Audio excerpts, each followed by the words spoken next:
ಕೊಲೆ ಕೇಸ್ನಲ್ಲಿ ಬಂಧನವಾಗಿರುವ ರೀಲ್ಸ್ ರಾಣಿ ಸುಚಿತ್ರಾಳ ಸಂಪರ್ಕದಲ್ಲಿದ್ದ ಹುಡುಗರಿಗೆ ಆತಂಕ ಶುರುವಾಗಿದೆ. ಕೆಲವರು ಇನ್ಸ್ಟಾ ಖಾತೆಯನ್ನೇ ಅಳಿಸಾಕಿದರೆ ಮತ್ತೆ ಕೆಲವರು ಮೊಬೈಲ್ ಅನ್ನೇ ಸ್ವಿಚ್ ಆಫ್ ಮಾಡಿಕೊಂಡಿದ್ದಾರೆ. ಅಶ್ಲೀಲ ಕಾಮೆಂಟ್ ಪ್ರಕರಣದಲ್ಲಿ ನಟ ದರ್ಶನ್ ಪತ್ನಿ ವಿಜಯಲಕ್ಷ್ಮಿ ಈವರೆಗೂ ಕೂಡ ಹೇಳಿಕೆ ದಾಖಲಿಸಿಲ್ಲ.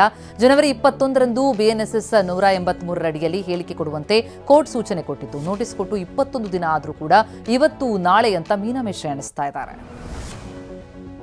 ಬೆಂಗಳೂರು ಹೊರವಲಯ ನೆಲಮಂಗಲದಲ್ಲಿ ಖಾಸಗಿ ಟ್ರಾವೆಲ್ಸ್ನ ಬಸ್ ಹೊತ್ತಿ ಹೊಡೆದಿದೆ. ವಿದ್ಯುತ್ ಕಂಬಕ್ಕೆ ಡಿಕ್ಕಿ ಹೊಡೆದಿದ್ದರಿಂದ ಅವಘಡವಾಗಿದೆ. ಅದೃಷ್ಟವಶಾತ್ ಯಾವುದೇ ಸಾವು ನೋವು ಸಂಭವಿಸಿಲ್ಲ.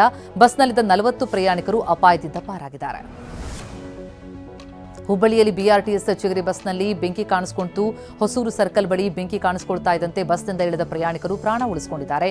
ಹಿಂದಿನ ಟೈರ್ನಲ್ಲಿ ಕಾಣಿಸಿಕೊಂಡ ಬೆಂಕಿಯಿಂದಾಗಿ ಪ್ರಯಾಣಿಕರು ಆತಂಕಗೊಂಡಿದ್ದರು. ಉತ್ತರ ಕನ್ನಡ ಜಿಲ್ಲೆಯ ಕಾರವಾರದಲ್ಲಿ ಬೆಂಕಿ ಅವಘಡ ಸಂಭವಿಸಿದೆ. ಶಿರವಾಡ ನಗರಸಭೆ ತ್ಯಾಜ್ಯ ವಿಲೇವಾರಿ ಘಟಕದಲ್ಲಿ ಬೆಂಕಿ ಧಗಧಗಿಸಿತು.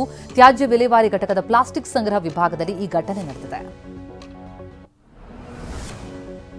ಚಿತ್ರದುರ್ಗದಲ್ಲಿ ಮಚ್ಚಿನಿಂದ ಕೇಕ್ ಕತ್ತರಿಸಿ ಬರ್ತ್ಡೇ ಆಚರಿಸಿದ್ದ ಪುಂಡರು ಪೊಲೀಸರ ಅತಿಥಿಯಾಗಿದ್ದಾರೆ. ಬೋವಿ ಕಾಲನಿಯ ರಾಮು, ಮನು, ವೆಂಕಟೇಶ್, ಗೋವಿಂದರಾಜು, ಮನ್ಸೂರ್ ಎಂಬುವರನ್ನು ಬಂಧಿಸಲಾಗಿದೆ.